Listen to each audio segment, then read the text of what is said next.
this is a shooter I can get behind. Cultic is a recently released old-school style first-person shooter, published by 3D Realms and developed almost entirely by one person, Jason Smith. And I mean entirely too. Art, code, sound, music, all one guy, and the results frankly speak for themselves. There is an air of a personal touch to so much of Cultic, like playing through a singular unrestrained vision that, in the sea of boomer shooters that are filling the market with each passing week, Cultic is a genuine standout, one that's lit a fire under me for the genre once again, after feeling kind of numb to it lately. It has reminded me of the simple joys of a double-barreled shotgun and an enemy's squishy head.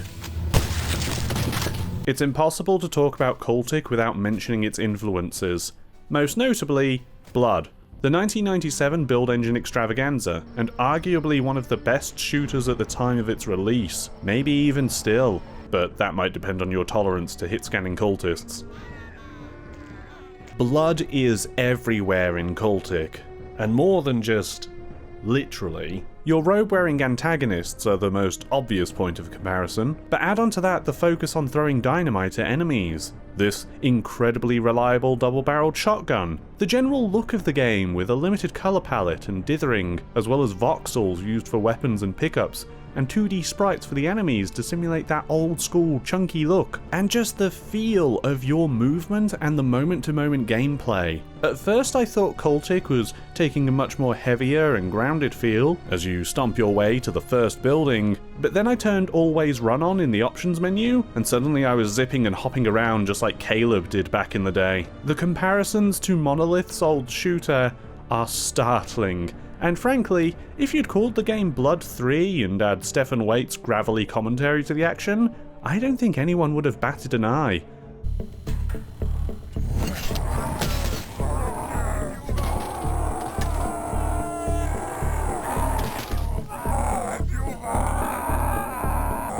I love the smell of napalm in the morning.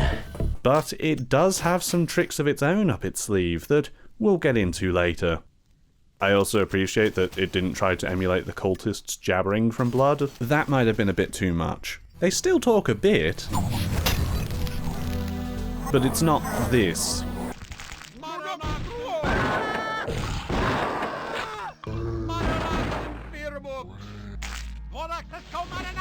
Son of a bitch must pay. Other clear influences include Resident Evil 4, most notably with these shield cultists, your starting pistol being a Mauser, the same gun that the Red 9 was, your ability to shoot these hatchets out of the air when they're thrown at you, and the fact that these enemies with chainsaws will ruin you when you get hit by them. What do you mean chainsaws hurt? Bearing all that in mind, it's amazing that a game that takes so much from so many places manages to feel fresh and original in itself, partly due to the fact that the game feels so well polished and so well thought out in its design, giving players freedom to tackle its challenges in whatever way they see fit, so long as it involves murdering a lot of hooded weirdos. Levels can be incredibly open, and allow you to explore many different branches and paths, which have plenty of hidden tricks for you to find. You can often tackle enemies from multiple different angles, maybe surprising them from behind if running in guns blazing directly down the middle doesn't work out for you. But the game also gives you so many options for taking out enemies in the battle, and every single one of them is satisfying to the point of nirvana. Cut enemies' heads off with a hatchet, even from afar. This pistol is cool, I like how the heads pop, but how about this lever action rifle? So precise you could use it for shaving. But it can also be quickly fired for when you need that extra oomph to break through obstacles. These shields are a problem, unless you just blow them up. I wonder if they can withstand both barrels of buckshot. I guess not. Room full of weirdos you just don't want to deal with? Why not toss a Molotov cocktail and burn the bastards out? Why not burn people all the time? It's fun! You can even pick up objects in the environment and toss them as weapons as well, including oil lanterns, which burns enemies! Burn! Burn! All of you need to be burning! One way that the game differs itself to Blood is the fact that locational damage is a thing here. By which I mean there's headshots and everything else. You want those headshots. Some enemies can chunk you fast, so you need to be hot off the draw or else you're going to be eating lead. Oh yes, this game can be a real challenge if you like your boom shoots that way. And if you're into blood, you probably do. I first played the game on hard, which was a good fit for my first time around, I think, but I couldn't help but feel at the end that my balls were only moderately tased and crushed. We can do better. So I played the game a second time on extreme and oh yeah, oh baby, now we're cooking with napalm. Enemies are meaner and health is harder to come by. Thank God I was hitting the secrets more than my first time through, or else I would have been in big trouble with ammo and health. Though even that didn't save me from this relentless battle at the chapel. I don't know how many times I restarted here, but importantly, I never felt at any point that the game was unfair or insurmountable. I died, oh believe me I died, but I felt good about it, and I was roaring to get back into the fray, which I think is the highest praise that you can give a game. I like it so much that I want to get better at it. There are a few nuances in Cultic that won't just help you out when playing, but helps the game feel like an evolution of a previous formula, rather than just replicating another game's former glories. The fact that you need to manually light dynamite and molotovs was something I had to wrap my brain around when I first started, but the reasoning is sound. Sure, you can light a bundle and throw it out to blow up enemies, but you can also throw out an unlit bundle and shoot it to control when you want that killer kaboom.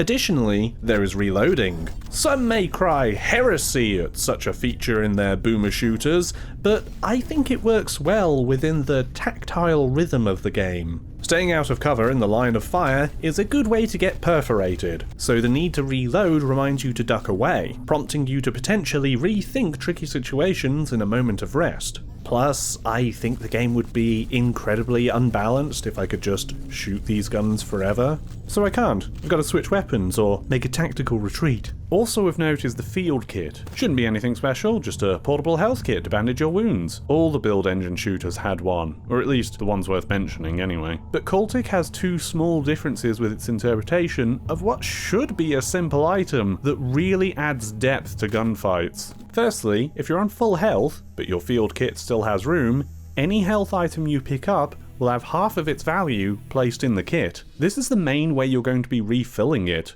But notice I said half, not all of it. A 15-point boost from some dropped pain pills is converted to 7 points for the kit. So if you are low on health, you might be tempted to reach for the kit, but it'd be more value to you to find healing items yourself. You'll get more out of them that way. However, that incurs the potential risk of getting hurt by more enemies you may encounter. It's a fun decision to make, the risky but more rewarding play to the safe and more conservative strategy. The second thing to note is that the build engine shooters healed your health immediately. Look at Blood. Look at Duke. But in Cultic, it's not instant. You've got to hold the button for the kit for as long as you want the health, which is great in a few ways. Maybe you only want a little bit of health, not filled up, but just enough to keep you through the next section. You might find some items later after all, but it also means you're probably going to have to take cover to use it. You need to be smart and let those numbers tick up safely, especially when the enemy can deal damage faster than you can heal it. Wow, this has been a lot of words about a health kit. Where's my shotgun?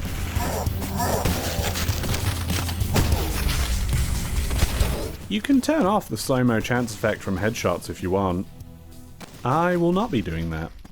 You can also turn off the crunchy visual effects, such as dithering, but I won't be doing that either. The deliberate throwback visuals are part of this game's soul, and arguably some sections look much better through these particular effects. Though that might be my own bias talking here. You know, when I play Dusk, for example, I usually turn on the option to crush the colours and raise the resolution scaling somewhat. I don't know why, I just like it when my games look a little dirty, a little less clean.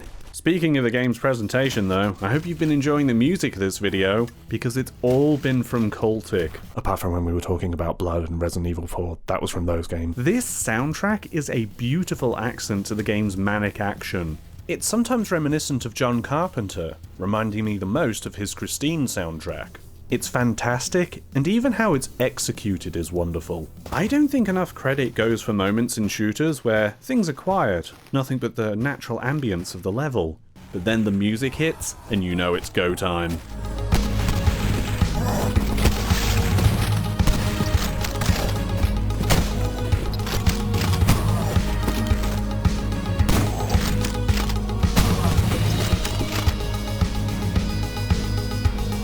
I do have some criticism before we go any further. The game doesn't save where the player may have thrown dynamite between saves, so once a trap I carefully placed was gone when I reloaded, with all my dynamite lost in the void. Enemies can also get stuck on geometry. The AI is rather stupid, but often in fun ways that enhance the experience, like blowing each other up, or being so eager to attack me they kill their friends in front of them trying to get me. That's funny. I like that stuff. Them getting caught on a wall or a raised bit of floor, less fun. I'm still going to take advantage of when they do that though. Oh, and it's sometimes a tiny struggle to pick up items off tables. Yes, that's a nitpick, but I noticed it, so it's a nit I want to pick. While all of what I've mentioned so far is important to understanding the reason why Cultic is as good as it is, I haven't touched on the core reason why this game captivated me, why it just broke through the numbness that I've felt for a lot of boomer shooters lately. That comes from this game's incredible and inspired level design. Deliberate care went into making this game the best possible version of itself. While I'm not going to talk about the whole game here, I'd say some of its tricks are best seen and discovered for yourself, so if you don't want spoilers and just want to go straight to my conclusion, go to here. Right, now where were we? Oh yeah! Adding spice to your food is a great way to mix up a dish and make your food hit the spot. The same is true of level design. A shooter's levels, at their core, are a series of rooms with enemies sprinkled around that you have to shoot. So, we add spice to make them memorable. Cultic always does something to make each level stand out. The first level involves a big trek around a police station, before hopping through the forest and some caves, into the next level, which has this huge shipyard area, where you can explore this flotilla and inside of this giant cargo boat, a mixture between wide open battles and tight claustrophobic environments. After another hop through some mines, we come to the third area, where suddenly it's dark and foggy. It's such a different look to what's come before. You can't see more than a few feet in front of you, and the whole area is just eerily still. But then you can hear something. A lone truck in the middle of nowhere. Follow its lights and you find a crank handle you'll need. But you've probably already figured out by now, you've walked into a trap.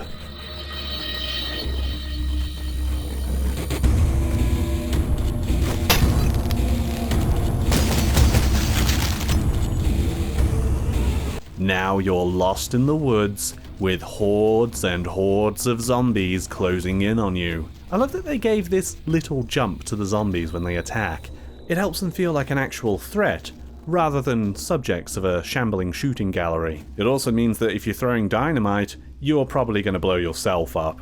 It all gets especially bad when you begin to lower the bridge you need to cross, and you turn around and see, oh god above, help me. From this point onwards, Cultic is an energetic thrill ride that loves to throw you around by introducing fun twists to its levels to keep you engaged. Traps and ambushes, and fun new enemies that are introduced that feel unique to the game rather than inspired from elsewhere. The ghosts especially, who have such a devastating line of sight attack that it forces you to mix up your playstyle. You think you're okay just focusing on getting up close with some guys, but then you get that rumble which makes you immediately switch how you're seeing the area, looking to the distance and in nooks and crannies so you can nail them.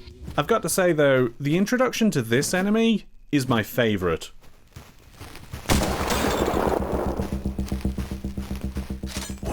Feel that music hit you. Immediately you know you're up against snipers, and know you need to duck and weave through cover in order to get to them. All it took was one little moment, almost like a warning shot, and the player understands the mission.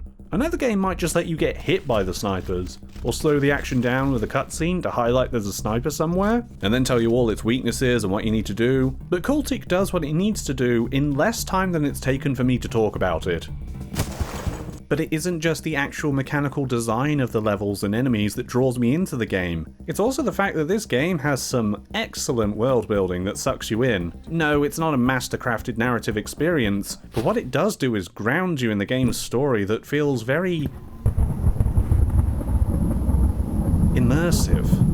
It's a pet peeve of mine that some other boomer shooters think that all they have to do is give me a gun, point me at an enemy, and then put their feet up, putting no effort into its setting or having any flair of its own. It's like they see how stripped down Doom or Wolfenstein was in comparison to modern shooters, see people are nostalgic for that style, and then think that's all they need to do. But we've had so many games after that period which put so much work into having a distinctive sense of style, place, and personality. Simply saying you're a 90s style shooter and not doing anything else to make you stand out can feel like the game isn't taking itself seriously. And not in an ironic or fun way, but in a lazy way. If you can't work up the effort, then why should I? I'm not naming names here, because some of these games are made by like one person in a basement, and I don't want to be mean.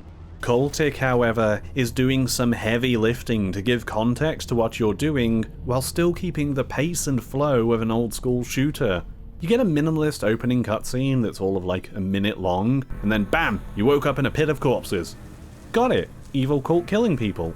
Guess I'll kill them too. But then we find notes and documents that fill in backstories of the area, and even some characters, such as a private investigator whose notes we find throughout the game. They call it flavor text because these are some tasty little nuggets. Reading these is optional. You can just go on killing if you want to, but it's a nice bit of quiet time for you. Take a break. See what the nasty people have been up to. Also, you can press on the typewriter and your babble typing shows up on the notes.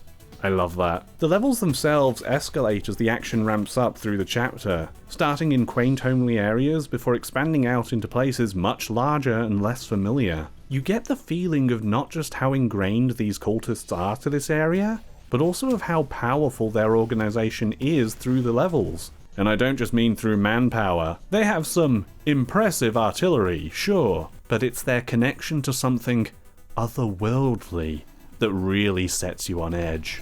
And what's maybe my favourite level shows their commitment to it. The Insane Asylum. Everything goes quiet and dark once again, and the game stops throwing enemies at you after a bloody and frantic pitched battle outside. You can hear a low-frequency rumble like you just entered the house in Phasmophobia. That might not show up well if you're watching on your phone. The direction is a little less clear, but there's plenty of rooms to explore, so I guess I'll just keep going and— oh god! Building's haunted! Building's haunted! Gotta burn it down! Then take this elevator into the great dark maw of the earth that's been dug into the ground here, and things will continue to escalate. But I think you should be the one to discover things from here. Cultic is a fantastic entry to the boomer shooter genre. The game is cheap, at only £9, which, considering the game could take you maybe 3 to 5 hours to beat its 10 levels, seems fair, honestly. I beat the game twice and played a bunch of survival mode as well, and already have this much time on it, so yeah, I definitely got my money's worth here. Chapter 2 will be releasing as DLC at some point in the future, and I can't wait to see it, honestly. Especially as the game seems to be hinting that things might go even wilder. That's all for now. I'll see you next time. Hi, thanks for watching this video, and thank you to everyone for being patient while I get it done. Getting sick after the last huge project was just unfortunate timing. So thank you to everyone, and a double thank you to everyone supporting me on Patreon. Patrons get to ask me questions during these credits, which we'll do now. How many video games have you played? A lot? How many loaves of bread have you eaten in your life? If we're including Flash games, that'd probably be like slices of bread as well. Like, I've been playing games since I had a Game Boy Color and a PS1, so I couldn't even put a number on it. When is the Signalis review? Alternatively, got anything on the horizon you're looking forward to? Signalis is probably next, maybe the one after, we'll see.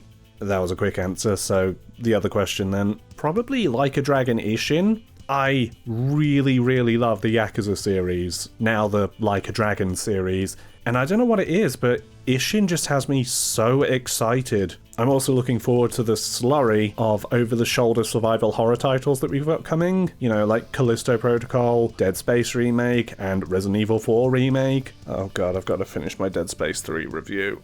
Right, that's all for now. Have a good day, everyone.